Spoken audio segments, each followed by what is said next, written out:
ವಾಲಿ ಸುವಾಲಿ ಹಾಡೇ ಅಮ್ಮ ಕೇಳುತ್ತ ಕಳೆಯುವೆ ಜನ್ಮ. Welcome back to ಅಮ್ಮ ನಿನ್ನ ಎದೆಯಾಳದಲ್ಲಿ. ಯೋಗರಾಜ್ ಭಟ್ ಅವರ ಜೊತೆಗಿನ ಮಾತುಕತೆಯನ್ನು ಮುಂದುವರಿಸೋಣ. ಈಗ ನಿಮ್ಮ ಕಾಲೇಜಿನ ದಿನಗಳಿಗೆ ಮತ್ತೆ ನಾವು ಹಿಂತಿರುಗಿ ಹೋಗೋದಾದರೆ, ನೀವು ಹೇಳಿದ್ರಿ ಓದಿನ ಕಡೆಗೆ ಹೆಚ್ಚು ಗಮನ ಕೊಡ್ತಾ ಕೊಡ್ತಾ ನನ್ನ ತುಂಟಾಟ ಎಲ್ಲ ಕಡಿಮೆ ಆಗ್ತಾ ಹೋಯಿತು ಅಂತ. ಇದರ ಕಡೆಗೆ ನಿಮ್ಮ ಅಮ್ಮನ ರಿಜಿಸ್ಟ್ರೇಷನ್ ಇತ್ತ? ಅಂದರೆ ನೀನು ಹೀಗೆ ಮಾಡ್ತಿರೋದು ಒಳ್ಳೇದಾಗಿದೆ, ನೋಡಿದ್ಯಾ, ಮೊದಲು ಹಾಗಿದ್ದಿ, ಇವಾಗ ಹೀಗೆ ಬದಲಾಗ್ತಾ ಇದೆಯಾ, ಒಳ್ಳೇದಾಗುತ್ತೆ ಅಂತ ನಿಮ್ಮಮ್ಮ ಅದನ್ನು ರಿಜಿಸ್ಟರ್ ಮಾಡ್ಕೊಂಡಿದ್ದ? ಮಾಡಿದ್ರು. ಯಾಕಂದರೆ ಬೇರೆ ಮಕ್ಕಳಿಗೆ ಅದು ರಿಜಿಸ್ಟರ್ ಮಾಡಿದಾಳೆ ಇಲ್ಲೋ ಗೊತ್ತಿಲ್ಲ. ಯಾಕೆ ಸರಿ ಇನ್ನೊಂದು ಮಗು ಹುಟ್ಟುಬಿಟ್ಟಿರೋದು. ನಾನಾದ ನಂತರ ಯಾರೂ ಹುಟ್ಟಲಿಲ್ಲ. ಆದ್ರಿಂದ ನಮ್ಮನ್ನು ಸ್ವಲ್ಪ ಟಾರ್ಚ್ ಹಾಕೊಂಡೆ ನೋಡಿದಾರೆ ಅವಳು. ಅದು ಆ ಥರದ್ದು ವಿಶೇಷ ಗಮನ, ವಿಶೇಷ ಪ್ರೀತಿನ ನಮಗೆ ಡಿಮ್ಯಾಂಡ್ ಮಾಡಿ ಪಡ್ಕೊಳ್ಳೋದು ಗೊತ್ತಿತ್ತು ಆಕೆಯಿಂದ. ಆಮೇಲೆ ಆಕೆ ಬದುಕಿದ್ದಾಗಲೇ ನಾನು ಬೆಂಗಳೂರಿಗೆ ಬಂದದ್ದು. ಆಮೇಲೆ ಓದ್ಬಿಟ್ಟಿದ್ದು ಆಕೆ ಬದುಕಿದ್ದಾಗಲೇ. ಹೌದು, ಓದು ಬಿಟ್ಬಿಟ್ರೆ BME ಮತ್ತು LLB ಎಲ್ಲ ಮಾಡಿ ದೊಡ್ಡ ಲಾಯರ್ ಆಗೋ ಎಲ್ಲ ದುರಂತ ಸಾಧ್ಯತೆ ಇತ್ತು. ಎರಡನ್ನೂ ಮುಕ್ಕಾಲು ವರ್ಷ ಓದಿ ಸರಿ ಶಿರಸಾಷ್ಟಾಂಗ ನಮಸ್ಕಾರ ಹಾಕಿ ಯೂನಿವರ್ಸಿಟಿಗಳಿಗೆ. ಆಗ ಅಮ್ಮ ತುಂಬಾ ಬೇಜಾರು ಮಾಡ್ಕೊಂಡಿದ್ರ? ಯಾಕಾದ್ರೂ ಬಿಟ್ಬಿಟ್ಟ ಇವನು ಇದನ್ನೆಲ್ಲ, ಬುದ್ಧಿವಂತ, ಓದಬೇಕಾಗಿತ್ತು ಅಂತ? ಇಲ್ಲ, ಯಾಕಂದ್ರೆ ನಿಮ್ಮಲ್ಲಿ ಆಗಿರುವಂಥ ಒಂದು ಬದಲಾವಣೆಯನ್ನು ಅಮ್ಮ ಗಮನಿಸಿದ್ರಲ್ವಾ? ಹೇಗೆ ಅನಿಸ್ತಿತ್ತು ಅಮ್ಮನಿಗಾಗ? ಏನು ಹೇಳಿದ್ರು ಅಮ್ಮ? ಆಕೆ ಒಂದು ನಂಬಿಕೆ ಇತ್ತು. ಏನೋ ಈಗ ಕಡಿತಾ ನೀವು ಅನ್ನೋದಿತ್ತು. ಅದೇನು ಅನ್ನೋದು ಗೊತ್ತಿರಲಿಲ್ಲ. ಆಕೆ ಎಲ್ಲೋ ಇಂಡೈರೆಕ್ಟಾಗಿ ಆಕೆ ನೆನಪಿಸ್ಕೊಂಡಾಗಲ್ಲ, ಆಕೆ ಮುಖ ನೆನಪಿಸ್ಕೊಂಡಾಗೆಲ್ಲ ಅನಿಸುತ್ತೆ ನನ್ನ ಮೇಲೆ ಅದೊಂದು ಏನೋ ಕೆಟ್ಟ ನಂಬಿಕೆ ಇತ್ತು ಇವಳಿಗೆ. ಇದು ಹೆಂಗೋ ಬದುಕುತ್ತೆ. ಈ ನಂಬಿಕೆ ನಿಮ್ಮ ಮೇಲೆ ಇದೆ ಅನ್ನೋದನ್ನ ಅವರು ವ್ಯಕ್ತಪಡಿಸಿದ್ರ, ಮಾತುಗಳಲ್ಲಿ ಹೇಳಿದ್ರ? ಗೊತ್ತಾಗೋದು. ನಿಮಗೆ ಗೊತ್ತಾಗೋದು? ಹೇಗೆ ಗೊತ್ತಾಗ್ತಿತ್ತು? ತುಂಬ ಸ್ಪಷ್ಟವಾಗಿ ಗೊತ್ತಾಗೋದು. ಹೇಗೆ ಗೊತ್ತಾಗ್ತಿತ್ತು? ಯಾಕಂದರೆ ನಾನು ಸಿನಿಮಾಗೆ ಬರ್ತೇನೆ ಅಂದಾಗ ಅಪೋಸ್ ಮಾಡಿಲ್ಲದೆ ಇರೋರು ಇಬ್ಬರೇ ನನ್ನ ಕುಟುಂಬದಲ್ಲಿ. ಬೇಕಾದ್ರೆ ಯಾರೂ ಸಪೋರ್ಟು ಮಾಡಲಿಲ್ಲ, ರಿಯಾಕ್ಟು ಮಾಡಲಿಲ್ಲ. ಒಂದು ನನ್ನ ತಾಯಿ, ಇನ್ನೊಬ್ಬ ನಮ್ಮ ಕಸಿನ್ ಬ್ರದರ್ ಒಬ್ಬರಿದೆ. ನನ್ನ ಮೊಟ್ಟ ಮೊದಲನೇ ಸೆಲ್ಯುಲಾಯ್ಡ್ ಎಕ್ಸ್ಪೀರಿಯನ್ಸ್ ನಿರ್ದೇಶನ ಅಂತ ಮಾಡಿದ್ದು ನನ್ನ 24 ಚಕ್ರ ಅಂತ ಒಂದು ಧಾರಾವಾಹಿ. ಅದನ್ನು ಅದು ಟೆಲಿಕಾಸ್ಟ್ ಆಗೋ ಟೈಮಲ್ಲಿ ತಾಯಿದು ಒಂದು ಕಣ್ಣೇನೋ ಹೋಗಿತ್ತು, ಡಯಾಬಿಟಿಸ್ ತೊಂದರೆಯಿಂದ. ಬಟ್ ಅದು ಓದಿದ್ದಾಳೆ ಆ ಟೈಟ್ಲ್ ಕಾರ್ಡನ್ನು. ಆ್ಯಂಡ್ ಆ ಲ್ಯಾಂಡ್ಲೈನಿಂದ ಮಾತಾಡಿದ್ದು ಕೂಡ ನೆನಪಿದೆ, ನಾ ಕಂಡೆಮಣಿ ಅಂತ. ಕಂಡೆಮಾಣಿ ಅಂತನಾ? ಈಗಲೂ ಕೂಡ ನೀವು ಬೇರೆ ಬೇರೆ ಬೇರೆ ಸಿನಿಮಾಗಳನ್ನು ನೀವು ಮಾಡುವಾಗ ಅವತ್ತಿನ ದಿವಸ ಅಮ್ಮ ನನಗೆ ಒಂದು ಸಪೋರ್ಟ್ ಕೊಟ್ಟಿದ್ಲು ಖಂಡಿತ. ಅಂದರೆ ವಿರೋಧಿಸದೇ ಇರೋದ್ರ ಮೂಲಕ ಸಪೋರ್ಟ್ ಕೊಟ್ಟಿದ್ಲು ಅನ್ನೋದನ್ನ ನೀವು ನೆನಪಿಸ್ಕೊತೀರ? ಹೌದು, ತುಂಬ ನೆನಪಾಗುತ್ತೆ. ಅದೊಂದೇ ನೆನಪಾಗೋದು. ಅದು ಹೆಂಗೆ ಅದೊಂದು ಮಗು ಬಗ್ಗೆ ತೀರ್ಮಾನ ತಗೋತಾರೆ ತಾಯಂದ್ರು ಅನ್ನೋದ್ರ ಬಗ್ಗೆ ಶಾಕ್ ಆಗುತ್ತೆ. ಯಾವತ್ತೂ ಆಕೆ ನೋವೊಂದಿರಲಿಲ್ಲ ಅದನ್ನು. ಮಿಕ್ಕದವರೆಲ್ಲ ಹೋಟ್ಲು ಮಾಡು, ಮನೆ ವೃತ್ತಿ, ಸಿನಿಮಾ. ಮುಂಗಾರು ಮಳೆ ಆದಮೇಲೂ ಹೇಳಿದ್ದಾರೆ ನನಗೆ, ಸಿನಿಮಾ ಎಲ್ಲ ಯಾಕಪ್ಪ, ಇವತ್ತು ಹಿಂಗಿರುತ್ತೆ, ನಾಳೆ ಹಿಂಗೆ ಆಗೋ, ಹೋಟ್ಲು ಮಾಡಿಬಿಡ್ಬೇಕು ಮಗು ಅಂತ. ನನಗೂ ಸತ್ಯ ಅನಿಸುತ್ತದು. ನಮ್ಮ ಒದ್ದಾಟಗಳನ್ನು ಕನ್ನಡದ್ದು ನೋಡಿದಾಗೆಲ್ಲ ಈಗ ನಾವು ಜೀವಮಾನದಲ್ಲಿ ಏನೋ ಖ್ಯಾತಿ, ದುಡ್ಡು ಅಂತಾನೆ ಮುಖ್ಯ ಅನ್ನೋದಾದರೆ, ಇದನ್ನೇ ಯಾರೋ ಒಬ್ಬ ತಿಂಗಳು ಸಂಬಳದಲ್ಲಿ ಗಳಿಸ್ಬಿಡ್ತಾನಲ್ಲ, ಇದನ್ನು ಯಾಕೆ ಒಂದೇ ಸತಿ ಗಳಿಸಿ ನಾವು ಸಾಯಬೇಕು ಅಂತಲೂ ಅನಿಸಿದ್ದಿದೆ. ಬಟ್ ಅದು ಏನೋ ಒಂದು ತೀರ್ಮಾನ ಇರುತ್ತಲ್ಲ ತಾಯಿದು, ಈ ಮಗು ಇಲ್ಲಿ ಹೋದರೆ ಸರಿ ಹೋಗುತ್ತೆ. ಈಗ ಅದೇನೆ ಡಾಕ್ಟ್ರು ಆಗಬೇಕು ನನ್ನ ಮಗು, ಅಲ್ಲಿ ನೆಮ್ಮದಿಗಿರುತ್ತೆ. ಅವ್ನು ಕೀರ್ತಿವಂತ ಆಗಬೇಕು ಅನ್ನೋ ತಾಯಿ ಆಸೆ, ಅವಳು ಕೀರ್ತಿವಂತ ಆಗಬೇಕು ಅಂತ ಇಲ್ಲ ಅಲ್ಲಿ. ಸೊ ಅದೆಷ್ಟು ಮುಖ್ಯವಾದ ಡೀಟೇಲ್ ನೋಡಿ.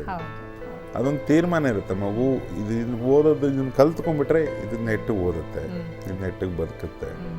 ಈ ತೀರ್ಮಾನ ನನ್ನ ಬಗ್ಗೆ ಜಾಸ್ತಿ ಇತ್ತು ನಮ್ಮ ಅಮ್ಮನಿಗೆ ಅಂತ ನನಗೊಂದು ಬಲವಾದ ಗುಮಾನಿ. ಆಕೆ ಹೇಳಿಲ್ಲದೆ ಇರಬಹುದು, but I could sense that. ಈಗ ನಿಮ್ಮ ಹೆಂಡತಿ ನಿಮ್ಮ ಮಕ್ಕಳನ್ನ ನೋಡ್ಕೊಳ್ತಾ ಇರುವಂಥ, ಸಾಕ್ತಾ ಇರುವಂಥ ರೀತಿ, ಅದಕ್ಕೂ ಇದಕ್ಕೂ ನೀವು ಹೋಲಿಸೋವಂಥ ಪ್ರಯತ್ನ ಯಾವತ್ತಾದರೂ ಮಾಡಿದ್ದೀರಾ? ಸುಮ್ಮನೆ ಅದು ಮನಸ್ಸಲ್ಲೇ ಒಂದು ವರ್ಕೌಟ್ ಆಗುತ್ತಲ್ಲ. ಲಕ್ಕಿಲಿ ನಮ್ಮ ಅಮ್ಮನಿಗಿದ್ದ ಸುಮಾರು ಕ್ವಾಲಿಟಿ ನನ್ನ ಹೆಂಡತಿಗಿದೆ. ನನ್ನ ಇಡೀ ಬಳಗದಲ್ಲೇ ನನಗದು ಹೆಚ್ಚುಗಾರಿಕೆ ಅಥವಾ ಹೊಗಳೋದು ಅಂತಲ್ಲ, ಅಲ್ಲಿ ಇಲ್ಲಿ ಎಲ್ಲೋ ಸ್ವಲ್ಪ ಪ್ಯಾಕೇಜ್ ಅದಿದೆ.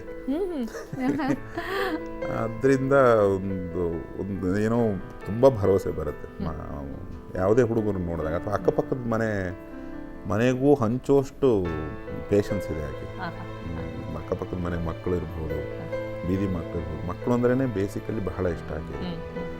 ಸೊ ಅಲ್ಲೊಂದು ಧೈರ್ಯ, ನನ್ನ ಮೇಲೆ ನನಗೆ ನಂಬಿಕೆ ಇಲ್ಲ, ಅವನ್ನ ಓದಿಸ್ಬಿಡ್ತೀನಿ, ಅವ್ರಿಗೆ ಸರಿಯಾದ ಶಾಲೆ ಹುಡುಕ್ತೀನಿ, ಈ ಥರದ್ದೆಲ್ಲ ಸೆನ್ಸಸ್ಸು ನನಗೆ ಅಷ್ಟು.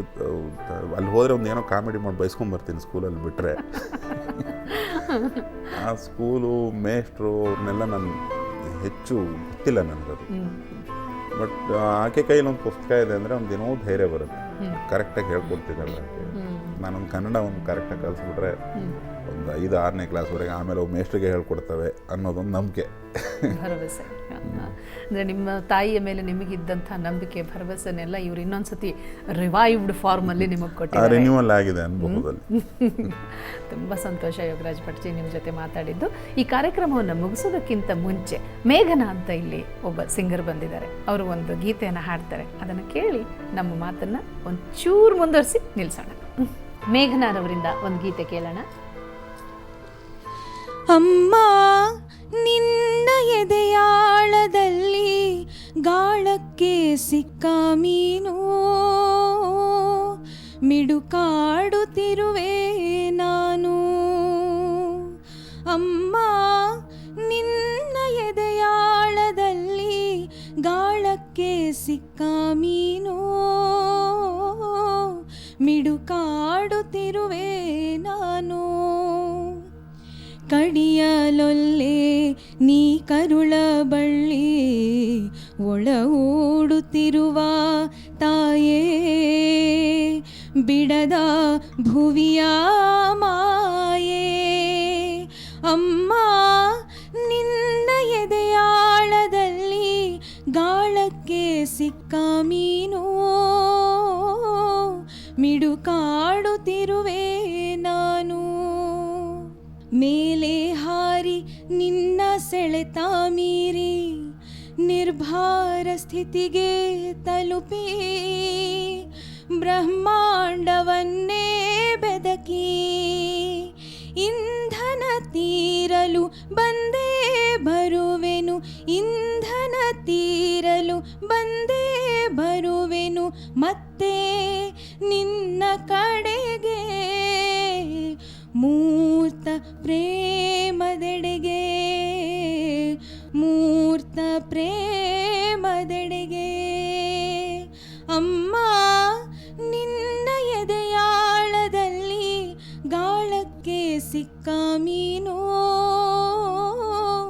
ಮಿಡುಕಾಡುತ್ತಿರುವೆ ನಾನು, ಮಿಡುಕಾಡುತ್ತಿರುವೆ ನಾನು, ಮಿಡುಕಾಡುತ್ತಿರುವೆ ನಾನು.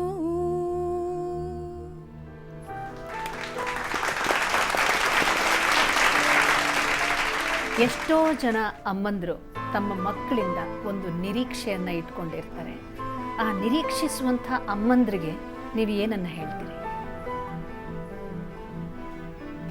ಒಳ್ಳೆಯವರಾಗಿ, ಮತ್ತು ಪ್ರತಿ ತಾಯಿಗೂ ಅವ್ರ ಮಗು ಚೆನ್ನಾಗಿರ್ಬೇಕು ಅಂತ ಇರುತ್ತೆ, ಚೆನ್ನಾಗಿದೆ. ಇದೆರಡು ಬಿಟ್ಟು ಹಾಕಿ ಜಾಸ್ತಿ ಏನು ಕೇಳಲ್ಲ. ತುಂಬ ಜನ ಅಮ್ಮಂದರು ಈ ಕಾರ್ಯಕ್ರಮ ನೋಡಿದ್ದಾರೆ.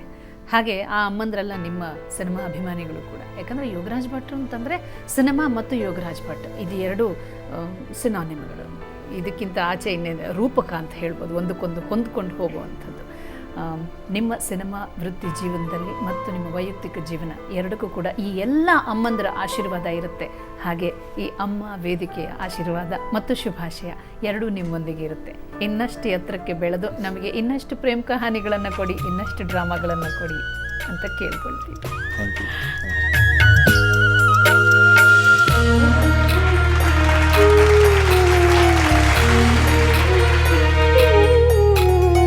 ಗರ್ಭದ ಒಳಗೂ ಗಂಧವ ಹಚ್ಚಿ ಸ್ನಾನವ ಮಾಡಿಸಿದೆ, ಎದೆಯ ಹಾಲ ಅಮೃತವನ್ನೇ ಪಾನವ ಮಾಡಿಸಿದೆ. ಹರಿದ ಸೆರಗಲು ಕಂಬಳಿ ಹೊದ್ದಿಸಿ ಮಾನವ ಕಾಯುವವಳೇ, ಕತ್ತಲು ಬೆಳಕಿನ ಬದುಕ ಸಹಿಸಿ ಕನಸ ನೇಯುವವಳೇ. ಕೋಟಿ ದೇವರು ಸಾಲುಗಟ್ಟಿ ನಿಂತರು ನಿನಗೆಂದು ಸಾಟಿಯಲ್ಲ ಅಮ್ಮ. ನೀತೂಗೋ ಜೋಲಿಯಲ್ಲಿ ಹೊಲಿದಿರೋ ದಾರಗಳ ಎಣಿಸುತ್ತ ಕಳೆಯಬೇಕು ಜನ್ಮ